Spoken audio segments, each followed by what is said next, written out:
அனைவருக்கும் வணக்கம். இப்பொழுது திருச்செந்தூர்பட்டி செல்லப்பா அவர்களை நாம நேர்காணல் காண்றதுக்காக வந்திருக்கோம். அவருடைய வரலாறு பின்னணி குறித்து இந்த காணொலியில் முழுமையாக தெரிஞ்சு. ஐயா வணக்கம். வணக்கம் ஐயா. சமூர்த்தி ஐயா வணக்கம். ரொம்ப நல்லா இருக்கேன் ஐயா. நீங்க எல்லாரும் நல்லா இருக்கீங்களா ஐயா? சரி, வீட்டுல எல்லாரும் நல்லா இருக்காங்களா? நல்லா இருக்காங்க. இப்போ நீங்க கபடி பிளேயர் அதோட மட்டும் இல்லாம கபடி கோச்சாவும் இருக்கிறீங்க. இந்த விளையாட்டு பின்னணி குறித்து முதல் கட்டமா பயிற்சி. ஐயா, எனக்கு கபடி எங்க ஏரியா திருச்செந்தூர்பட்டி தாம்பரணி ஆத்தங்கர ஓரமா இருக்கிறது. அந்த திருச்செந்தூர் கோயில் முதல் மரியாதை வாங்குறதும் திருச்செந்தூர்பட்டி தான். அந்த முருகனுடைய மண்ணுடைய ராசி இன்னைக்கு உலக அளவில் என்னுடைய பேர் புகழ் முருகனுக்கு எப்படி இருக்கோ அதே மாதிரி ஆண்டவன் எனக்கு எழுதியிருக்கிறார். அந்த மணல்ல நான் கபடி ஆடும்போது நல்ல ஒரு திறமையா ஆடும்போது தேவசாயம் ஆசிரியர் வாத்தியாரு நாடார் சமுதாயத்தை சேர்ந்தவர் தான் என்னைய ஒரு பிளேயர் ஆக்கி கொண்டு வந்தாரு. அதுல ஆடும்போது நாடார் டீம் செல்வராஜி அண்ணங்க கேப்டன். அந்த டீம்ல தான் நண்பர் அணின்னு சொல்லி நான் ஃபர்ஸ்ட் விளங்கி ஆடிக்கிட்டு இருந்தேன். என்னுடைய ஆட்டத்தை எல்லா ஊர்லயும் விளையாட போகும்போது நான் பார்ப்பாங்க. அதுக்கப்புறம் பிடி லட்சுமண சார் தட்டுடையார் குடியிருப்பு அவர் எங்க கிளப்புக்கு ஆடுங்கன்னு சொல்லி என்னைய கூப்பிட்டு வந்தாரு. அதுக்கப்புறம் தான் எனக்கு அந்த பேரும் புகழும் வந்தது. அதனால பெரிய பெரிய நட்சத்திர டீம் எல்லாமே அடிச்சு நல்லபடியாக ஒரு பேர் நேமோட நான் இருக்கிறேன். பல ஊர்ல மேட்ச் ஆடி ஒரு நேம் பப்ளிக் பண்ணி இருக்கிறேன். இப்ப அயோத்திக்கு வீரமணி ஒரு மிகப்பெரிய தாதாவா இருந்து அரசால சுட்டுக் கொல்லப்பட்டவர். ஆமா, அவரும் கபடியில இருந்தா சொல்றாங்க. உங்க அணியில இருந்தாங்களா? எங்க அணியில எஸ்பி ஐயா பாண்டியன். சரி, முன்னாடி எஸ்பி ஐயா பாண்டியன் அந்த அசோசியேஷன்ல தான் நான் இருந்தேன். மாவட்ட செயலாளர், தூத்துக்குடி மாவட்ட செயலாளர் எனக்கு கோச்சிங் கொடுத்திருந்தாங்க. அப்போ நான் தூத்துக்குடி மாவட்டத்துல டீம் செலக்ஷன் பண்ணி ஸ்டேட் வரைக்கும் கூட்டி போயிருந்தேன், சேலத்துக்கு கூட்டி போயிருந்தேன். அப்போ நான் ஃபர்ஸ்ட் சென்னையில ஸ்டேட் லெவல் ஆடும்போது அப்ப எஸ்பி ஐயா பாண்டிய ஐயா இருக்கும்போது அப்ப அவரு குப்பத்து அவரு வீரமணி எங்களுக்கு சாப்பாடு எல்லாம் அவங்க அரேஞ்ச் பண்ணி கபடி பிளேயருக்கு இது பண்ணாரு. அப்பதான் அந்த கிளப்ல பொருளாளரா அவர் இருக்காருன்னு எங்களுக்கு தெரியும். அவருடைய இது காலண்டர் கூட எனக்கு கொடுத்துட்டு இருந்தாங்க. அப்போ அந்த பொங்கல் டைம் விளையாண்டதுனால காலண்டர் கூட எனக்கு தந்திருந்தாங்க. நாங்க பிளேயர்ஸ் எல்லாம் காலண்டர் வாங்கி எங்க வீட்டுல ரொம்ப நாளா வீரமணியுடைய காலண்டர் எங்க வீட்டுல கிடக்கும். அவரும் நீங்களும் உரையாடி இருக்கீங்களா, பேசிருக்கீங்களா?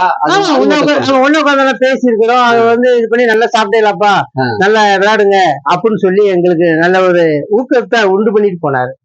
ஆமா, அப்பதான் நான் வீரமணின்னு யாருன்னு தெரியும். அந்த லெவலுக்கு அவருடைய உடம்பு கட்டுவதும் அவ்வளவு ஒரு கட்டுக்கோப்பா இருந்தாரு. அப்ப அந்த லெவலுக்கு பாடியை நம்ம டெவலப் பண்ணணும்னு எனக்கு ஒரு ஆசை. உங்களுக்கு ஒரு இன்ஸ்பிரேஷன். ஆமா, ஏன்னா அந்த லெவலுக்கு அவர் வீட்டுக்கட்டையா நல்லா ஆள் இருந்தாரு. செயின் இன்னைக்கு எல்லாரும் போட்டிருக்காங்க, அன்னைக்கு வீரமணி தான் அடுக்கடுக்கா செயின் போட்டிருந்தது நான் கண்ணால பார்த்தது. ஓஹோ, அவர்தான் முதல்ல செயின் எல்லாம் போட்டு. ஆமா ஆமா. இப்போ தேவேந்திர குல வேளாண் சமுதாயத்துல இருக்கக்கூடிய முன்னணி தலைவர்கள் கூட எல்லாம் பயணிச்சிருக்கீங்க. ஆமா, அது குறித்து ஐயா, எனக்கு நான் விவசாயம் பண்ணிட்டு நான் போர்ட்ஸ்ன்னு தான் இருந்துகிட்டு இருந்தேன். அப்படி இருக்கக்கூடியது புளியங்குளம் ஆர்கே ராஜான்னு அவரு அந்த ஏரியாவுல ஒரு சரியான கள போராளி. நம்ம சமுதாயத்துக்காக தேவேந்திரகுல சமுதாயத்துக்கு ஊர் ஊரா போய் ஒரு விழிப்புணர்ச்சி பண்ணும்போது எங்க கூட்டிட்டு போயிருக்கிறாரு. அப்ப நம்மள தலைவர்கள்லாம் கிடையாது. அப்பமெல்லாம் தலைவர்கள் தயவு செய்து எந்த தலைவர்கள் லீடர்கள் யாரும் கிடையாது. அப்போ இருக்கும்போது அண்ணன் ஜான் பாண்டி அண்ணனோட அண்ணன் செல்வராஜ் சிலத்தர் அண்ணன் செல்வராஜ் அண்ணன், ஆமா சிலத்தர் அண்ணன், அப்போ அவரு தான் இருந்தாரு. அதுக்கப்புறம் தான் மற்ற தலைவர்கள்லாம் வரப்பட்டது. அப்போ ராஜா அண்ணன் தான் அப்போ நல்ல ஒரு ஒற்றுமைப்படுத்தி நல்லா பண்ணிட்டு இருக்காரு. யாருமே அவர் பேர் சொல்லி கூப்பிட மாட்டாரு, எப்போ வாப்புன்னு தான் கூப்பிடுவாரு. அப்படிப்பட்டவர். ரெண்டாவது காவல்துறைக்கு போனாலும் சரி ஒரு மஞ்சப்பை மட்டும் தான் வச்சிருப்பாரு. ஒரு காவல்துறைக்கு போன நிமிஷம் அங்க இருந்து இன்ஸ்பெக்டரே ஐயா உள்ள உட்காருங்கன்னு சொல்லி அப்படி அவரை உட்கார வைப்பாங்க. இந்த சுற்று வட்டாரத்துல எங்க கேட்டாலும் புளியங்குளம் ஆர்கே ராஜான்னு சொன்னாலே ஒரு பேரும் புகழ்பட்டவர். ஆனா இப்ப அவருடைய பேரே இல்லையே. இப்ப யாருமே அது ஒரு வரலாறே தெரியல யாருக்கும். இப்ப நான் முன்னாடி அவர் கூட பணிமுறை ஒன்னா இருந்ததுனால நான் சொல்லுவேன். இப்ப நானா மறைஞ்சிட்டோம்னா என்னுடைய இதுவும் அப்படிதான் போகும்.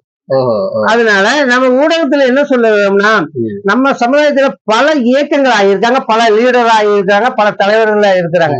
ஒரு சில தலைவர்களுக்கு போறதுக்கு வாயிலாவுக்கு போக கூட முடியாம நாம் போய் காசு வாங்கி கொடுத்து அந்த வாய்தா கட்டணம் பண்ணியிருக்காங்க. இல்லாட்டா அவர் அரசாங்கத்துல உள்ளே போயிருப்பார். அது யாருக்கும் மக்களுக்கு தெரியாது. ஓஹோ. நான் அப்படியெல்லாம் இருந்துதான் நான் வந்து எல்லா லீடர்கிட்டையும் இருந்திருக்கேன். இன்னைக்கு அதுக்கப்புறம் கிருஷ்ணசாமி ஐயா வந்து கொடிகுளம் பிரச்சனை விட்டு உள்ள வந்தார்.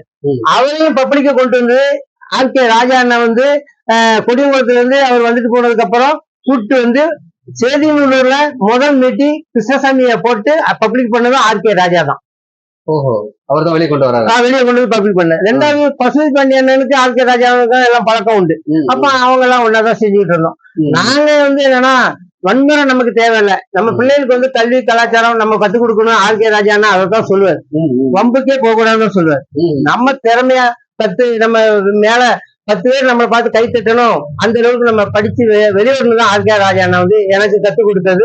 நம்ம மக்களுக்கும் அந்த மாதிரி தான் சொல்லிட்டு இருந்தாரு. இப்ப தேவேந்திர குல வேளாளர் சமுதாயத்துல பல அமைப்புகள் உருவாயிருச்சு.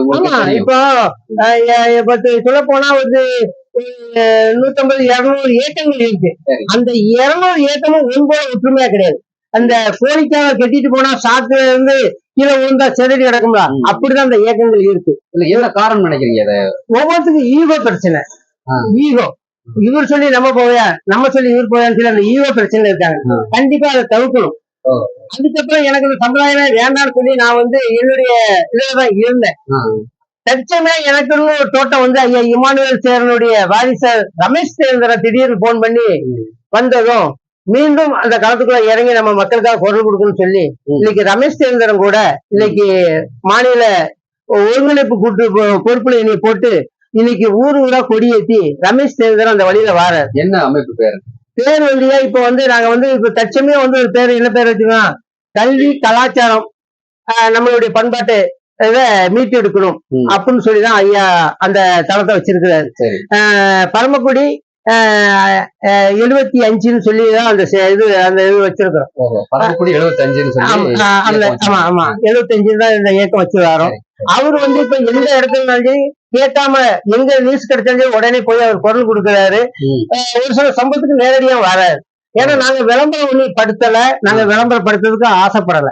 நம்ம மக்கள் ஒற்றுமைக்கு ஏற்படுறாங்க. அரசியல்வாதிகளும் ஒரு சிலவங்க அவரு சிலப்பாட்ட கேட்டுக்கான்னு சொல்லி என்கிட்ட பேசுறாங்க. நாங்க என்ன கோரிக்கை வைக்கோம்னா எல்லா தலைவரும் மாதிரி நாங்க வரல. இப்போ நம்ம தலைவர் உங்களுக்கு நல்லா தெரியும். எத்தனை குடும்பங்கள் இன்னைக்கு அவங்க அம்மா அப்பா தெருவில் இருக்காங்க, அவங்க பிள்ளைகள் எல்லாம் தெருவில் அலையுது.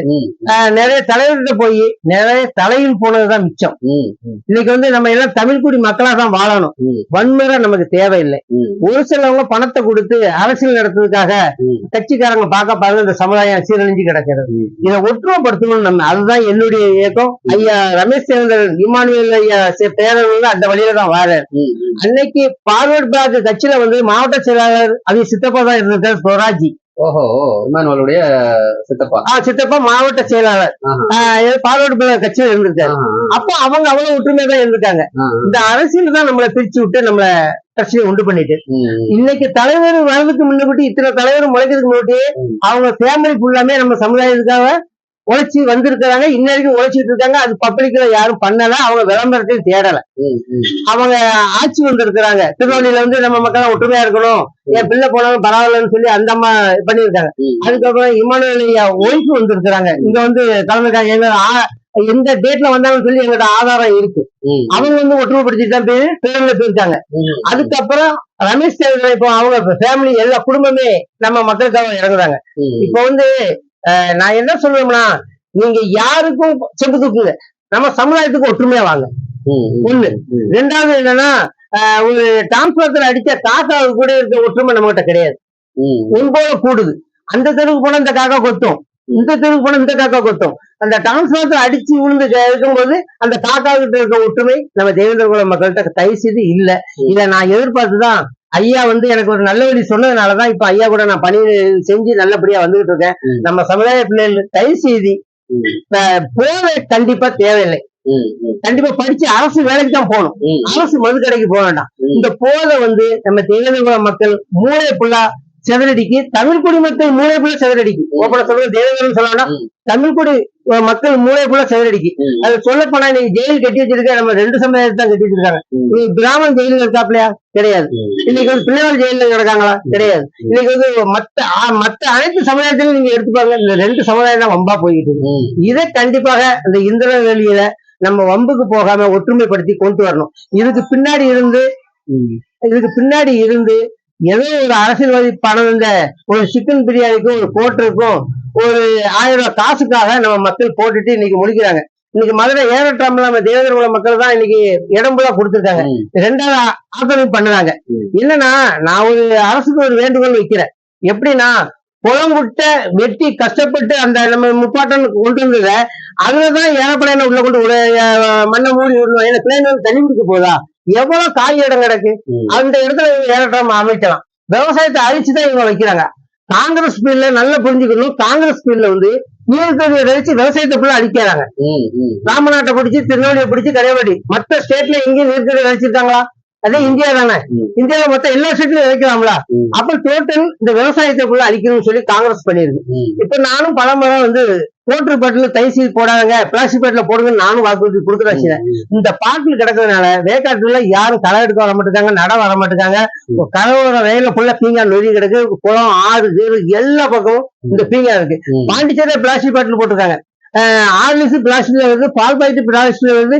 அனைத்து உணவும் பிளாஸ்டிக் வரும்போது இந்த பிளாஸ்டிக் பாட்டில மட்டும் இப்படி போடும்போது அப்ப இந்த திராவிட கட்சி அவங்க எப்படி வீட்டு வச்சாங்களோ இந்த பாட்டு ஃபுல்லா போட்டாச்சு விவசாயம் பண்ண மாட்டா காலிமலை ஆயிரம் நம்ம செத்த மாட்டுக்கு வாங்கி நம்ம வெளிநாட்டுக்காரனுக்கு நல்ல ஒரு விலைக்கு வித்துடலாம் அப்படின்னு சொல்லி திட்டமிட்டு தமிழ் குடி மக்களுடைய விவசாயத்தை சீர்குலைக்கத்தான் இந்த அரசாங்கம் கையில ஆடி இருக்கு.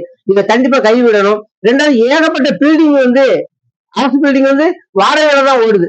அதே அவங்க வீட்டை கவர்மெண்ட்டுக்கு கொடுத்துட்டு அவங்க வேற இடத்துல கட்டி இருப்பாங்களா? இது வந்து டோட்டலா வந்து நம்மளுடைய தமிழ் குடி மக்களை வந்து நம்ம ஒட்டுமில்லாத ஒரு காரணத்தை வச்சுதான் இவங்க தயவு செய்து நம்ம மேல சீண்டிட்டு இருக்காங்க. தயவு செய்து பிளேன்ல நீங்க எங்கனாலும் இது பண்ணுங்க. ஒரு வீடு கட்டுறதுக்கு எவ்வளவு கஷ்டப்பட்டு இந்த மக்கள் மண்ணை செம்மதுக்கு செங்கலை செம்மதுக்கு வந்து கட்டியிருப்பாங்க. இதை இன்னைக்கு நான் இடிக்க போறேன்னு சொல்லி மதுரை சொல்லவே எங்களுக்கு தூக்கமே கிடையாது. ஏன்னா கோட்டை அடிக்கும் தூங்கிடுவான். நாங்க அந்த பகுதியில் இருக்கிறதுனால எங்களுக்கு அந்த தூக்கம் இல்லை. இப்படி எல்லாம் பண்ணுறாங்க. என்ன செய்ய? அப்ப நம்ம என்ன செய்யணும்னா மெயின் அரசாங்கத்துக்கிட்ட நம்ம கோரிக்கை என்ன வைக்கணுமோ சட்டப்படி வைக்கணும்னு. வன்முறை நமக்கு தேவை கிடையாது. காவல்துறை வந்து அது வந்து சொல்ல போனா நான் வந்து 10, 20, 30 பையன் பயிற்சி கொடுக்கணும். ஓடினா ஓடுவான், நின்று நிற்பான், இவ்வளவு தொட்டு ஆடுவான். அதே மாதிரிதான் காவல்துறை. அவங்க நம்ம வந்து கோவப்படுறது மகாபெரிய தப்பு. அவங்க அந்த இதில் இருக்கிறாங்க.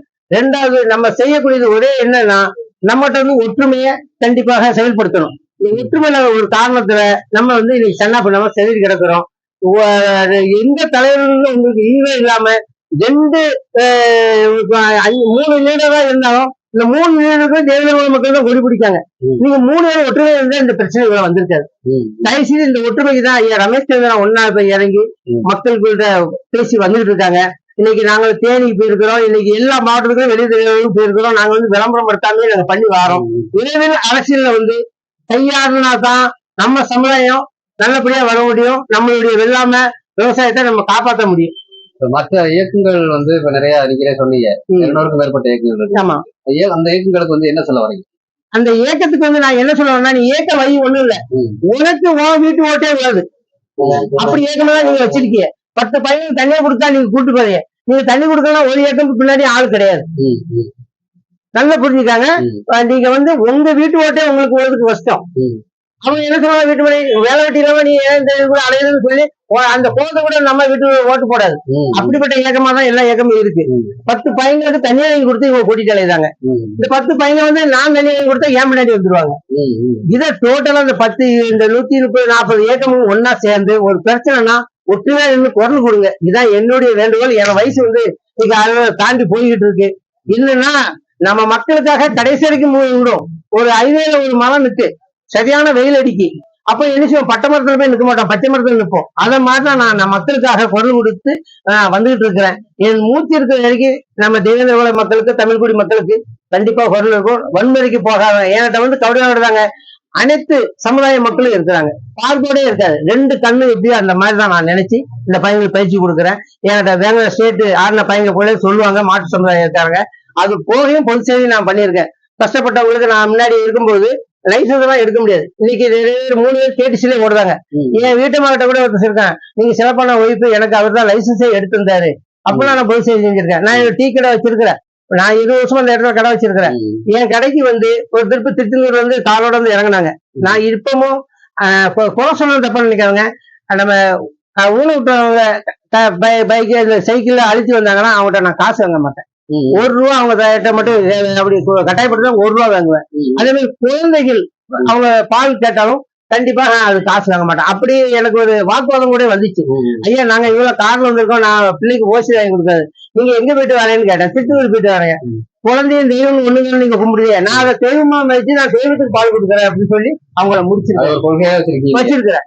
அது வந்து என்கிட்ட வந்து எந்த மாற்றமும் அதை எதிர்பார்க்க வேண்டாம். அதேதான் கொள்கை. அது எத்தனை பேரும் வந்தாலும் சரி, குழந்தை பால் உண்டு. அந்த ஐயா கை கால் இல்ல அவங்க ஒரு குறையில வந்தாலும் அவங்ககிட்ட நான் காசு வாங்க. எனக்கு உடம்புக்கு இந்த லெவலுக்கு வரணும்னா என்னுடைய கராத்தே மாஸ்டர் மாரியப்பன், அவர் வந்து பேட்டை, அவர் வந்து இப்ப வந்து எல்லா ஸ்கூல்லயும் நீங்க இது எடுங்க, கிளாஸ் எடுங்க, நான் ஃபுல் சப்போர்ட்டா பண்ணுவேங்கிறாரு. எனக்கு விவசாயம் பண்ணி வெளியே வரவே முடியல. சரி பையங்களுக்கு சொல்லி கொடுக்கலாலும் ஊருக்கு கராத்தே நம்ம சிலம்பு எல்லாமே நான் கத்துக் கொடுக்கணும்னு ஒரு ஆசைப்பட்டு இந்த நம்ம தேவதர மக்கள் அனைத்து தமிழ்குடி மக்களுக்குமே நான் கத்துக் கொடுக்க, யார் கேட்டாலும் நான் கராத்தையும் சிலம்பும் கத்துக் கொடுக்கறதுக்கு எங்களுடைய குருநாதர் வந்து நாங்க எல்லாம் செயல் பண்ணிட்டு இருக்கிறோம். என்னுடைய உடம்பு ஆன மனிதர் நல்லபடியா இருந்தா இந்த மக்களுக்காக எதையும் செய்ய தயாரா இருக்கிறேன்.